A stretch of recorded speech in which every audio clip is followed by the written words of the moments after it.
আমার নাম মোহাম্মদ আজিজ রহমান আজিজ। আমি barrister Suman academy head coach. আমরা এই যে পাথরঘাটা আমরা একটা ম্যাচ খেলছিলাম 15 তারিখ। আমরা এখন ফুল টিম নিয়ে কুয়াকাটা আইছি। আমরা 2 দিন এখানে অবকাশ যাপন করবো অল টিম নিয়ে, প্লেয়ারদের মনোবল বাড়াবার জন্য, এরা আত্মবিশ্বাস বাড়াবার জন্য, এরা বিনোদন দেওয়ার জন্য। আমরা এই আজকে দিনও এখানে কুয়াকাটা থাকবো। আগামীকাল আমরা চলে যাব রাজবাড়িতে। রাজবাড়ির 19 তারিখ আমাদের একটা খেলা আছে।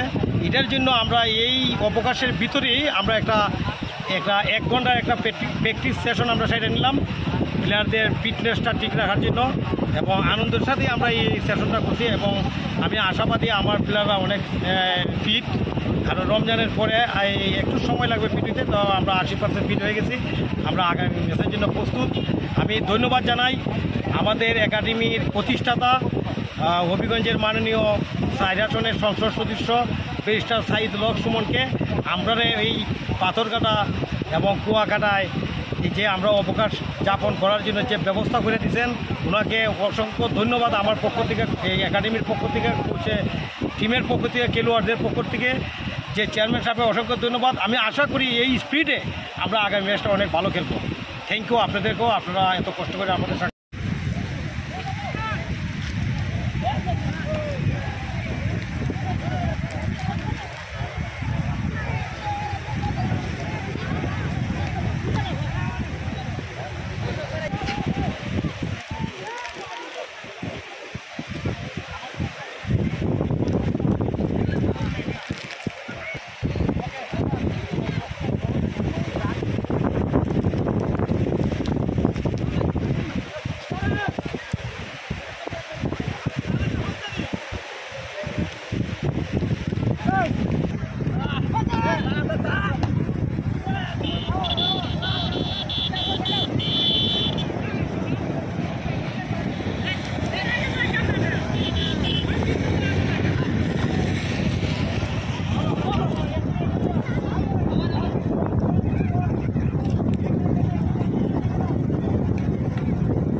আসলে আপনারা জানেন, করোনার সময় যখন সবাই ঘরে বসেছিল, তখন ব্যারিস্টার সুমন ভাই উনি উদ্যোগ নিলেন ওনার ফিটনেস ফিট করার জন্য, যাতে আমরা সবাই মাঠে যাই। মাঠে যাওয়ার পরে ক্রমান্বয়ে সবাই বাসার থেকে বেরোতে শুরু করলো। তারপরে আস্তে আস্তে উনি ফুটবল নিয়ে কাজ করার চিন্তাভাবনা করেছেন। ওনার মেইন উদ্দেশ্য হচ্ছে, আপনারা জানেন ফুটবল একটি ঐতিহ্য ছিল, এই ঐতিহ্যটা নষ্ট হওয়ার পথে। উনি ফুটবলটাকে গণজাগরণ তৈরি করে, যাতে সারা বাংলাদেশে আবার যে ফুটবলটা আমাদের প্রথম প্রেম, এটা যাতে ফুটিয়ে ওঠে। আর একটা বিষয় আপনারা জানেন, যুব সমাজ নষ্ট হওয়ার পিছনে সবচেয়ে বড় জিনিস হচ্ছিল মাদক। ব্যারিস্টার সুমন ভাইয়ের প্রথম যে নির্বাচিত হওয়ার পরে তাই ওনার এলাকার সবাইকে দেখে বলছে, আমি মাদকের বিরুদ্ধে 0 টলারেন্স ঘোষণা করেছি। এবং জননেত্রী শেখ হাসিনাও মাদকের বিরুদ্ধে শক্ত অবস্থান। উনি মাদক থেকে ফুলাবাইনকে যাতে মাদক থেকে দূরে সরে যাতে মাঠে নিয়ে আনতে পারেন, এই জন্য উনি ফুটবল নিয়ে কাজ করে যাচ্ছেন। উমরান, লেফট উইঙ্গার, আমি ব্যারিস্টার ফুটবল একাডেমির প্লেয়ার। তো আসলে আমি ফুটবল খেলেছি প্রায় 12 বছর ধরে। আমার বাসার লাগাচ্ছে সুমন ভাই বাসা। আমি সুমন ভাইয়ের কাছ থেকে ছোটো থেকে বড় হয়েছি। তো করোনার সময় যখন আমরা ফুটবল খেলতে গেছিলাম, সুমন ভাই, আমরা 5-6 জন, সৈকত ভাই, কাউসার ভাই, আমাদের রিঙ্কু, আমরা একসাথে তখন বসে, মানে রমজান মাসে বসে আমরা সুমন ভাইকে বললাম একটা একাডেমি করার জন্য। একাডেমি করলে আমাদের চুনারঘাট যে তারাটা, এই উপজেলাটা অনেক এগিয়ে যাবে, এই আমাদের সুমন ভাইকে দেওয়ার জন্য আজকে আমাদের সুমন ভাই এটা হেল্প করেছেন। তো একাডেমি করাতে আমাদের চুনারঘাটে অনেক লাভ হচ্ছে।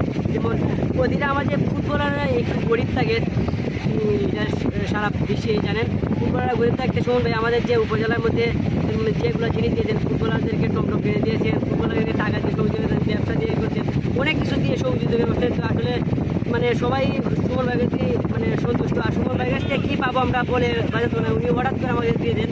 তাদেরকে মানে বলার ভাষা নেই, মানে যখন যেটা চাই আমরা তখনই এটা পাই সুমন ভাইয়ের কাছ থেকে।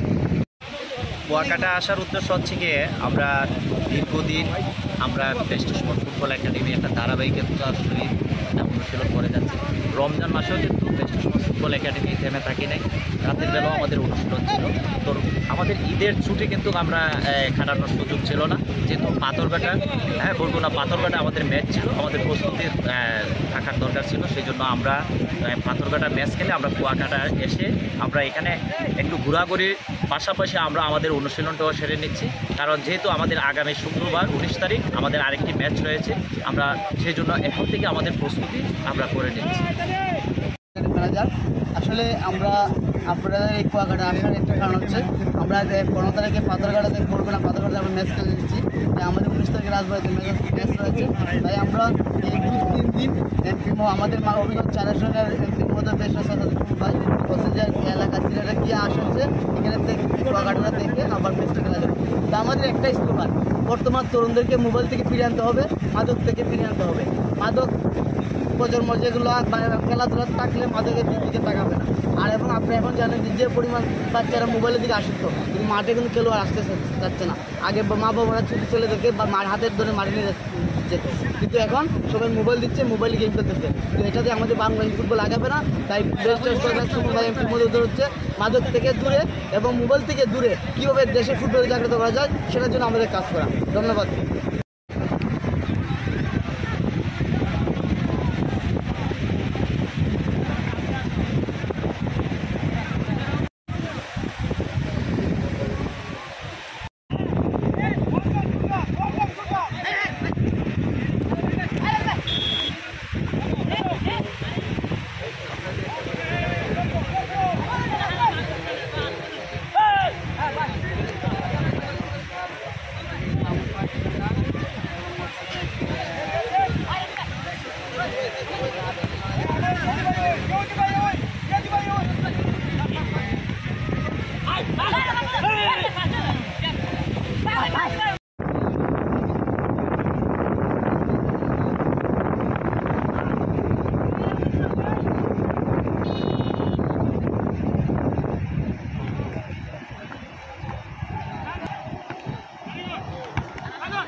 দেখতে পাচ্ছেন